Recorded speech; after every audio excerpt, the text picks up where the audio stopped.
The creative workshop process ನಿಮಗೆ assist ಮಾಡುತ್ತೆ focus ಮಾಡೋದಕ್ಕೆ. ಆ 4 ಏರಿಯಾಸ್ ಆಫ್ ಯುವರ್ ಲೈಫು ಯಾವುದು ತುಂಬ ಇಂಪಾರ್ಟೆಂಟ್ ಆಗಿದೆ, ಇವಾಗ ನಿಮಗೆ ಇಂಪ್ರೂವ್ಮೆಂಟ್ ತರಬೇಕು ಅಂತ ಅನ್ಕೊಂಡಿದ್ದೀರಾ, ಆವಾಗ ಎನರ್ಜಿ ಶಿಫ್ಟ್ ಆಗ್ತಾ ಹೋಗುತ್ತೆ. ಯಾವಾಗ ನೀವು ಸ್ಪೆಸಿಫಿಕ್ ಸ್ಟೇಟ್ಮೆಂಟ್ ಮಾಡ್ತೀರಾ ಆ ಡಿಸೈರ್ ಬಗ್ಗೆ, ಆವಾಗ ನೀವು ಆ ಸಬ್ಜೆಕ್ಟಿನ ಸುತ್ತಮುತ್ತ ಆಕ್ಟಿವೇಟ್ ಮಾಡ್ತೀರಾ ಇನ್ನ ಜಾಸ್ತಿ ಎನರ್ಜಿನ. ಆಮೇಲೆ ನೀವು ಯಾವಾಗ ಯಾಕೆ ನನಗದು ಬೇಕು ಅಂತ ಸ್ಪೆಸಿಫೈ ಮಾಡ್ತೀರಾ, ಆವಾಗ ನೀವು ರೆಸಿಸ್ಟೆನ್ಸ್ ಪವರ್ನ ಸಾಫ್ಟನ್ ಮಾಡಿಬಿಡ್ತೀರಾ, ಮತ್ತೆ ಪವರ್ ಕೊಡಕ್ ಶುರು ಮಾಡ್ತೀರಾ ಆ ಥಾಟ್ಸ್ಗೆ. ನೀವು ಸಬ್ಜೆಕ್ಟ್ ಅಲ್ಲಿ ಯಾಕೆ ನನಗಿದು ಬೇಕು ಅಂತ ಅನ್ಕೊಂಡಾಗ ಇನ್ನೂ ಜಾಸ್ತಿ ಡಿಸೈರ್ಸು ನನಗಿದು ಬೇಕು ಅನ್ನೋದ್ರ ಬಗ್ಗೆ ಹೋಗಕ್ ಶುರುವಾಗುತ್ತೆ. ಸೊ ಆ ಯೂನಿವರ್ಸ್ ನಿಮಗೆ ಆಟೋಮೆಟಿಕ್ ಆಗಿ ನೀವು ಯಾವ್ದ್ರಲ್ಲಿ ವೈಬ್ರೇಷನಲ್ ಎಸೆನ್ಸ್ ಹಾಕಿರ್ತೀರಾ ಹಾಗೆ ಮ್ಯಾನಿಫೆಸ್ಟ್ ಮಾಡ್ಕೊಡತ್ತೆ. ಸೊ ಯಾವಾಗ ನೀವು ಡೌಟ್ ಮಾಡಕ್ ಶುರು ಮಾಡ್ತೀರಾ, ಕ್ವೆಶನ್ ಮಾಡಕ್ ಶುರು ಮಾಡ್ತೀರಾ, ಇದು ಯಾವಾಗ ಬರುತ್ತೆ, ಹೇಗ್ ಬರುತ್ತೆ, ಯಾರ ಮೂಲಕ ಬರುತ್ತೆ ಅಂತ ಅನ್ಕೊಂಡು, ಸೊ ಯಾವಾಗ ನಿಮ್ಗೆ ಇದ್ರ ಬಗ್ಗೆ ಎಲ್ಲ ಆನ್ಸರ್ ಗೊತ್ತಿಲ್ಲ ಅಂತಂದಾಗ ಆವಾಗ ನೀವು ಇನ್ನೂ ಜಾಸ್ತಿ ರೆಸಿಸ್ಟೆನ್ಸ್ ಕ್ರಿಯೇಟ್ ಮಾಡ್ತೀರಾ. ಸೊ ಈ ಸಬ್ಜೆಕ್ಟ್ ಬಗ್ಗೆ. ಎಲ್ಲರಿಗೂ ನಮಸ್ಕಾರ. ಇವತ್ತಿನ ವಿಡಿಯೋದಲ್ಲಿ ಅಬ್ರಹಾಂ ಹಿಕ್ಸ್ ಅವರ ದ ಕ್ರಿಯೇಟಿವ್ ವರ್ಕ್ಶಾಪ್ ಅಂತ ಅವ್ರ book ask and it's given ಅಲ್ಲಿ ಇದನ್ನ ಅವರು ಹೇಳ್ಕೊಟ್ಟಿದ್ದಾರೆ. ಮಾಡಬೇಕು ಅಂತಂದ್ರೆ ನಿಮ್ ಲೈಫ್ ಅಲ್ಲಿ ಯಾವ್ದಾದ್ರು ಒಂದು important areas of your life ಇರುತ್ತಲ್ಲ, ಅದರಲ್ಲಿ ನೀವು ಇಂಪ್ರೂವ್ಮೆಂಟ್ ತರಬೇಕು ಅಂತ ಅನ್ಕೊಂಡಿದ್ದೀರಾ, ಅದರಲ್ಲಿ ನೀವು ಪಾಸಿಟಿವ್ ಚೇಂಜಸ್ ತರಬೇಕು ಅಂತ ಅನ್ಕೊಂಡಿದ್ದೀರಾ. ಸೊ ನಿಮ್ಮ ಜೀವನದಲ್ಲಿ ಪ್ರೈಮರಿ ಏರಿಯಾಸ್ ಇರತ್ತಲ್ವಾ, ಸೊ ಆ ಏರಿಯಾಸ್ ಅಲ್ಲಿ ನಿಮಗೆ ಕಂಟ್ರೋಲ್ ಬೇಕು ಅಂತಿದ್ದಾಗ, ನಿಮಗೆ ಒಂದು ಹಿಡಿತ ಬೇಕು ಅಂತ ಇರುತ್ತಲ್ವಾ, ಸೊ ಒಂದು ಪಾಸಿಟಿವ್ ಥಾಟ್ಸ್ ಇದೆ ಯಾವುದೋ ಒಂದು, ಆ ಥಾಟ್ ಅನ್ನ ನೀವು ಡಾಮಿನೆಂಟ್ ಥಾಟ್ ಮಾಡೋದಕ್ಕೆ ಕೂಡ ಈ ಟೆಕ್ನಿಕ್ ಅನ್ನ ಯೂಸ್ ಮಾಡ್ಬೋದು. ಸೊ ಈ ಟೆಕ್ನಿಕ್ ಮಾಡೋದಕ್ಕೆ ಏನ್ ಬೇಕಾಗುತ್ತೆ, ನಿಮಗೆ 4 ಶೀಟ್ ಆಫ್ ಪೇಪರ್ ಬೇಕಾಗುತ್ತೆ. ಯಾವ ಶೀಟ್ ಆದ್ರೂ ಪರವಾಗಿಲ್ಲ, 4 ಶೀಟ್ ತಗೊಳ್ಳಿ. ರೂಲ್ಡ್ ಇದ್ರೂ ಪರವಾಗಿಲ್ಲ, ಪ್ಲೇನ್ ಇದ್ರೂ ಪರವಾಗಿಲ್ಲ. ಆಮೇಲೆ ಪೆನ್ ತಗೊಳ್ಳಿ. ಸೊ ಯಾವಾಗ್ಲೂ ಅಷ್ಟೇನೆ ಅಬ್ರಹಾಂ ಹಿಕ್ಸ್ ಅವ್ರು ಯಾವುದೇ ಒಂದು ಪ್ರೋಸೆಸ್ ಹೇಳ್ಕೊಟ್ರು ಅದನ್ನ ರೈಟಿಂಗ್ ಅಲ್ಲಿ ಮಾಡಿದ್ರೆ ತುಂಬಾ ಅನುಕೂಲ ಆಗುತ್ತೆ, ತುಂಬಾ ಈಸಿಯಾಗಿ ಮ್ಯಾನಿಫೆಸ್ಟ್ ಆಗುತ್ತೆ ಅಂತ ಹೇಳ್ತಾರೆ. ಸೊ ಈ ಟೆಕ್ನಿಕ್ ಅನ್ನ ನೀವು ಮೈಂಡ್ ಅಲ್ಲಿ ಕೂಡ ಮಾಡಬಹುದು, ಆದ್ರೆ ಯಾರು ಡಿಸ್ಟರ್ಬ್ ಮಾಡದೆ ಇರೋ ತರ ನೋಡ್ಕೊಳ್ಳಿ. ಯಾವಾಗಾದ್ರು ವಾಕ್ ಮಾಡ್ತಾ ಇರುವಾಗ, ಇಲ್ಲ ಸುಮ್ನೆ ಕುತ್ಕೊಂಡಿದ್ದೀರಾ ಅಂತಂದಾಗ ಆವಾಗ ಈ ಟೆಕ್ನಿಕ್. ನಾನು ಇವಾಗ ರೈಟಿಂಗ್ ಪ್ರಾಸೆಸ್ ಹೇಗೆ ಅಂತ ಹೇಳ್ಕೊಡ್ತೀನಿ, ನೀವು ಅದನ್ನ ಮೈಂಡ್ ಅಲ್ಲಿ ಕೂಡ ನೀವು ಮಾಡಬಹುದು. So 4 categories of your life, ಆಯ್ತಾ. So first one my body, ನನ್ನ ದೇಹ. ಸೊ ನಿಮ್ಮ ದೇಹದಲ್ಲಿ, ನಿಮ್ಮ ಬಾಡಿನಲ್ಲಿ ಏನೇನ್ ಚೇಂಜಸ್ ತರಬೇಕು ಅಂತ ಅನ್ಕೊಂಡಿದ್ದೀರಾ ಅದ್ರ ಬಗ್ಗೆ ನೀವು ಬರೀ.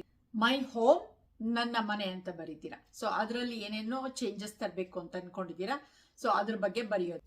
ಸೊ 3rd ಪೇಪರ್ ಅಲ್ಲಿ ಮೈ ರಿಲೇಶನ್ಶಿಪ್, ನನ್ನ ಸಂಬಂಧಗಳು, ಇದನ್ನ ಬರೀತೀರಾ ನೀವು. ಅದರಲ್ಲಿ ಏನೇನೋ ಪಾಸಿಟಿವ್ ಚೇಂಜಸ್ ತರಬೇಕು ಅಂತ ಅನ್ಕೊಂಡಿದ್ದೀರಾ ಅಂತ. 4th ಒನ್ ಅಲ್ಲಿ ಮೈ ವರ್ಕ್, ನನ್ನ ಕೆಲಸ. ಸೊ ಯಾವ ಕೆಲಸ ಆದ್ರೂ ಇರ್ಬೋದು, ನೀವು ಮೈ ವರ್ಕ್, ನನ್ನ ಕೆಲಸ ಅಂತ ಬರೀರಿ.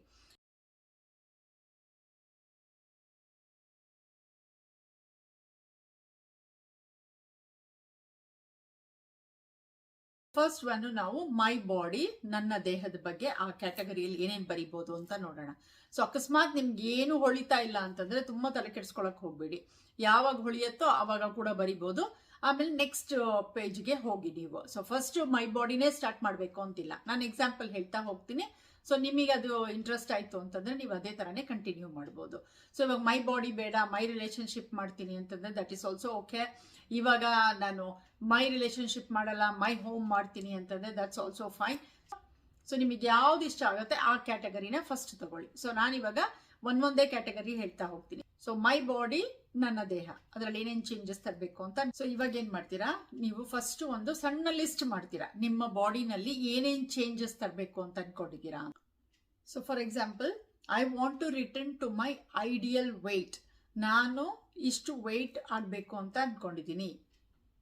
ಇದರಲ್ಲಿ ವಾಂಟ್ ಅಂತ ಬರಿತೀವಿ, ಆಯ್ತಾ. ಇದನ್ನೇನು ಪ್ರೆಸೆಂಟ್ ಟೆನ್ಸ್ ಅಲ್ಲಿ ಬರಿಬೇಕು ಆ ತರ ಎಲ್ಲ ಏನೂ ಇಲ್ಲ. ಸೊ ಇದು ಕ್ರಿಯೇಟಿವ್ ವರ್ಕ್ಶಾಪ್ ಅಲ್ವಾ, ಸೊ ಇದು ಸ್ವಲ್ಪ ಡಿಫ್ರೆಂಟ್ ಆಗಿರುತ್ತೆ ಈ ಪ್ರಾಸೆಸ್.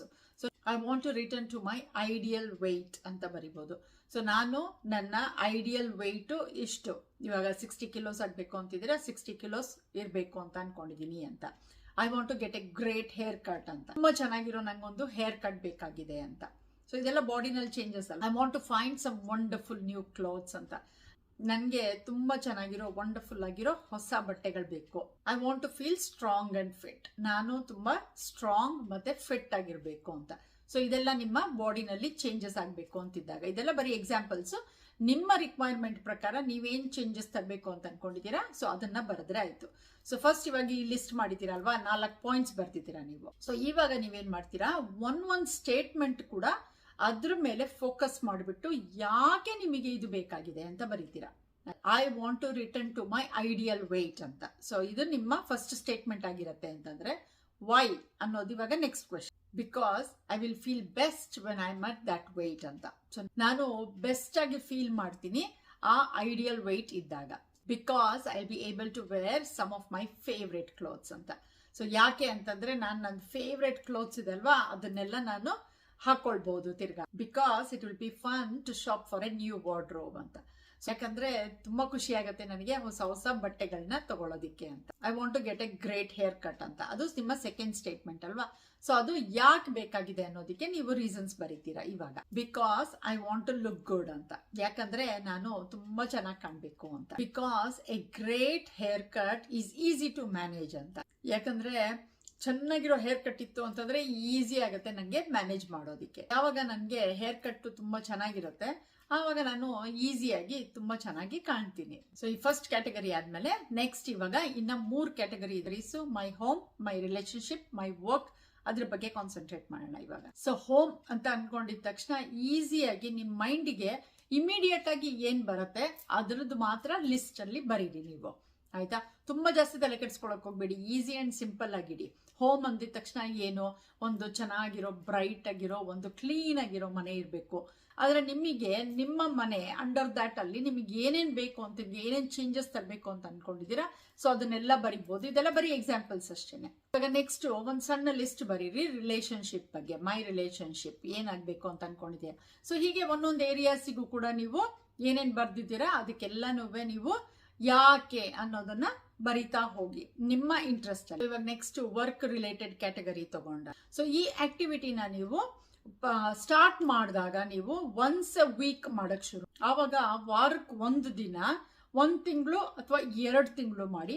ಆಮೇಲಿಂದ ತಿಂಗಳಿಗೆ 1 ಸಲ ಮಾಡಿ ಸಾಕು ಅಷ್ಟೇನೆ ಈ ಆಕ್ಟಿವಿಟಿನ. ಸೊ ಈ ರಿಲ್ಯಾಕ್ಸ್ಡ್ ಮತ್ತೆ ಸಿಂಪಲ್ ಆಕ್ಟಿವಿಟಿ ಏನ್ ಮಾಡುತ್ತೆ ಅಂತಂದ್ರೆ ನಿಮ್ ಲೈಫ್ ಅಲ್ಲಿ, ಸೊ ಇದು ಇಮ್ಮಿಡಿಯೇಟ್ ಆಗಿ ಆಕ್ಟಿವ್ ಮಾಡಕ್ ಶುರು ಮಾಡುತ್ತೆ ಆ ಏರಿಯಾಸ್ ಅಲ್ಲಿರೋ ಎನರ್ಜಿನ. ಆಮೇಲೆ ನಿಮ್ಗೆ ಫೋಕಸ್ ಮಾಡೋದಿಕ್ಕೆ ಅನುಕೂಲ ಮಾಡಿ ಕೊಡುತ್ತೆ.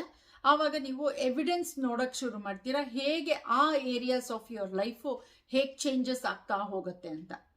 ಸೊ ಎಲ್ಲಾನು ಪಾಸಿಟಿವ್ ಚೇಂಜಸ್ ಆಗ್ತಾ ಹೋಗುತ್ತೆ. ಸ್ಲೋ ಆಗಿ ನಿಮಗೆ ಆ ಪ್ರಾಸೆಸ್ ಕಾಣ್ತಾ ಹೋಗುತ್ತೆ. ಆ ಪಾಸಿಟಿವ್ ಚೇಂಜಸ್ ಆಗ್ತಾ ಇರೋದು ನಿಮ್ಮ ಲೈಫ್ ಅಲ್ಲಿ ಯಾವ ಏರಿಯಾಸ್ ಅಲ್ಲಿ ನೀವು ಇದ್ರ ಬಗ್ಗೆ ಕಾನ್ಸಂಟ್ರೇಟ್ ಮಾಡಿ ಈ ಕ್ರಿಯೇಟಿವ್ ವರ್ಕ್ಶಾಪ್ ಆಕ್ಟಿವಿಟಿನ ಮಾಡಿ. ಅಬ್ರಹಾಂ ಹಿಕ್ಸ್ ಅವ್ರು ಹೇಳ್ತಾರೆ, ಮ್ಯಾಗ್ನೆಟ್ ತರ ನೀವು ಅಟ್ರಾಕ್ಟ್ ಮಾಡಿ, ಥಾಟ್ಸ್ ಅಟ್ರಾಕ್ಟ್ ಮಾಡ್ತೀರಾ, ಈವೆಂಟ್ಸ್ ಅಟ್ರಾಕ್ಟ್ ಮಾಡ್ತೀರಾ, ನಿಮ್ ಲೈಫ್ ಸ್ಟೈಲ್ ನ ಅಟ್ರಾಕ್ಟ್ ಮಾಡ್ತೀರಾ, ಜನಗಳನ್ನ ಅಟ್ರಾಕ್ಟ್ ಮಾಡ್ತೀರಾ, ಸರ್ಕಮ್ಸ್ಟೆನ್ಸಸ್ ಅಟ್ರಾಕ್ಟ್ ಮಾಡ್ತೀರಾ ನೀವು. ಅದಕ್ಕೆ ನಾವು ಬೇಕು ಅನ್ನೋದನ್ನ ಅನ್ಕೊಂಡು ಯಾವ ತರ ನಮ್ ಲೈಫ್ ಇರಬೇಕು, ಯಾವ ತರ ನಮ್ ಲೈಫ್ ಸ್ಟೈಲ್ ಇರಬೇಕು ಅಂತ, ಯಾವ ತರ ಜನ ನಮ್ ಲೈಫ್ ಅಲ್ಲಿ ಇರಬೇಕು ಅಂತ ಅನ್ಕೊಳ್ತೀವಿ. ಸೊ ಆ ತರ ನಾವು ಅಟ್ರಾಕ್ಟ್ ಮಾಡೋದಕ್ಕೆ ಈ ಕ್ರಿಯೇಟಿವ್ ವರ್ಕ್ಶಾಪ್ ಆಕ್ಟಿವಿಟಿನ ಯೂಸ್ ಮಾಡಿ. ನೀವು ಈಸಿ ಅಂಡ್ ಎಫರ್ಟ್ಲೆಸ್ ಆಗಿದೆ, ಆರಾಮದಲ್ಲಿ ಇದನ್ನೆಲ್ಲನೂ ನೀವು ಅಟ್ರಾಕ್ಟ್ ಮಾಡ್ಬೋದು ನಿಮ್ ಜೀವನದಲ್ಲಿ ನೀವು ಏನ್ ಬೇಕು ಅಂತ ಅನ್ಕೊಂಡಿದೀರಿ. ಸೊ ನಿಮ್ ಎಮೋಷನ್ಸ್ ಯಾವ ತರ ಇರಬೇಕು ಈ ಆಕ್ಟಿವಿಟಿ ಮಾಡುವಾಗ ಅಂತ ಹೇಳಿದ್ರೆ, ನೀವು ಕಾಮ್ ಆಗಿರ್ಬೇಕು, ಹ್ಯಾಪಿ ಆಗಿರೋ ಟೈಮಲ್ಲಿ ನೀವು ನಿಮ್ ಮೈಂಡ್ ಅಲ್ಲಾದ್ರೂ ಮಾಡಿ ಇಲ್ಲ ರೈಟಿಂಗ್ ಅಲ್ಲಾದ್ರೂ ಮಾಡಿ ಅವಾಗ ಈ ಆಕ್ಟಿವಿಟಿನ ಮಾಡಿ. ಸಾಧ್ಯ ಆಯ್ತು ಅಂತಂದ್ರೆ ಸ್ಟಾರ್ಟಿಂಗ್ ಅಲ್ಲಿ ನಿಮ್ಗೆ ಒಂದ್ ಸ್ವಲ್ಪ ಬಿಲೀಫ್ ಬರ್ಬೇಕು, ಒಂದ್ ಸ್ವಲ್ಪ ಫೇತ್ ಬರ್ಬೇಕು ಅಂತ ಅಂದಾಗ ಎವ್ರಿ ಡೇ ಬೇಕಂದ್ರೂ ಇದನ್ನ ಆಕ್ಟಿವಿಟಿ ಮಾಡ್ಬೋದು. 15 to 20 ಮಿನಿಟ್ಸ್ ಆಗುತ್ತೆ ನಿಮಗೆ ಈ ಆಕ್ಟಿವಿಟಿ ಮಾಡೋದಕ್ಕೆ. ಸೊ ಮೈಂಡ್ ಅಲ್ಲಿ ಬೇಕಾದ್ರೂ ಮಾಡಿ, ಇಲ್ಲ ಅಂತಂದ್ರೆ ರೈಟಿಂಗ್ ಅಲ್ಲಿ ಬೇಕಾದ್ರೂ ಮಾಡಿ. ನೀವು ಖುಷಿಯಾಗಿರ್ಬೇಕು, ಕಾಮ್ ಆಗಿರ್ಬೇಕು, ರಿಲ್ಯಾಕ್ಸ್ಡ್ ಆಗಿರ್ಬೇಕು, ಆವಾಗ ಮಾತ್ರನೇ ಈ ಆಕ್ಟಿವಿಟಿನ ಮಾಡ್ತೀರಾ. ಅವಾಗ ಹಾಗೇನೆ ಆ ಇಮ್ಯಾಜಿನೇಷನ್ ಮಾಡ್ಕೊಳಕ್ ಹೋಗಿ, ಆ ವಿಜುವಲೈಸ್ ಮಾಡಕ್ ಹೋಗಿ ನಿಮ್ಮ ಜೀವನ ಹೇಗೆ ಚೆನ್ನಾಗಿರುತ್ತೆ, ಹೇಗೆ ನೀವು ಪಾಸಿಟಿವ್ ಚೇಂಜ್. ಸೊ ಆವಾಗ ನೋಡ್ತೀರಾ ಹೇಗೆ ನಿಮ್ಮಲ್ಲಿ ನೀವು ನಿಮ್ಮ ಯಾವ ಏರಿಯಾಸ್ ಆಫ್ ಯುವರ್ ಲೈಫ್ ಅಲ್ಲಿ ಇಂಪ್ರೂವ್ಮೆಂಟ್ ತರಬೇಕು ಅಂತ ಅನ್ಕೊಂಡಿದ್ದೀರಾ ಆ ಏರಿಯಾಸ್ ಆಫ್ ಯುವರ್ ಲೈಫ್ ಅಲ್ಲಿ ಸ್ವಲ್ಪ ಸ್ವಲ್ಪ ಚೇಂಜಸ್ ಕಾಣ್ತಾ ಹೋಗುತ್ತೆ ನಿಮಗೆ. ಸೊ ಪೇಷನ್ಸ್ ಇಟ್ಕೊಳ್ಳಿ, ಖಂಡಿತವಾಗ್ಲೂ ಚೇಂಜಸ್ ಆಗುತ್ತೆ. ಪಾಸಿಟಿವ್ ಆಗಿ ಥಿಂಕ್ ಮಾಡಿ, ಪಾಸಿಟಿವ್ ಆಗಿ ಲೈಫ್ ಲೀಡ್ ಮಾಡಿ. ಯಾರು ಏನ್ ಹೇಳ್ತಾ ಇದಾರೆ ಅದ್ರ ಬಗ್ಗೆ ಎಲ್ಲ ತಲೆ ಕೆಡಿಸ್ಕೊಳಕ್ ಹೋಗ್ಬೇಡಿ. ನಿಮಗೆ ಹೇಗ್ ಬೇಕಾಗಿದೆ, ನಿಮ್ ಜೀವನ ನೀವು ಹೇಗ್ ನಡೆಸಬೇಕು ಅಂತ ಅನ್ಕೊಂಡಿದ್ದೀರಾ ಅದ್ರ ಬಗ್ಗೆ ಮಾತ್ರ ಕಾನ್ಸಂಟ್ರೇಟ್ ಮಾಡಿ. ಎಲ್ಲರ ಬಗ್ಗೆನೂ ಪಾಸಿಟಿವ್ ಆಗಿ ಥಿಂಕ್ ಮಾಡಿ, ಫರ್ಗಿವ್ ಮಾಡ್ಬಿಡಿ, ಜಾಸ್ತಿ ಗ್ರಡ್ಜ್ ಇಟ್ಕೊಳಕ್ ಹೋಗ್ಬೇಡಿ. ಸೊ ಆವಾಗ ನೀವು ನಿಮ್ಮೊಳಗೆ ಯಾವಾಗ ನೀವು ಚೇಂಜಸ್ ತಗೊಂಡ್ಬರ್ತೀರಾ ಅವಾಗ ಎಲ್ಲ ಏರಿಯಾಸ್ ಆಫ್ ಯುವರ್ ಲೈಫ್ ಅಲ್ಲೂ ಚೇಂಜಸ್ ಆಗ್ತಾ ಹೋಗುತ್ತೆ. ಪಾಸಿಟಿವ್ ಆಗ್ತಾ ಹೋಗುತ್ತೆ, ಇಂಪ್ರೂವ್ಮೆಂಟ್ ಕಾಣ್ತಾ ಹೋಗುತ್ತೆ.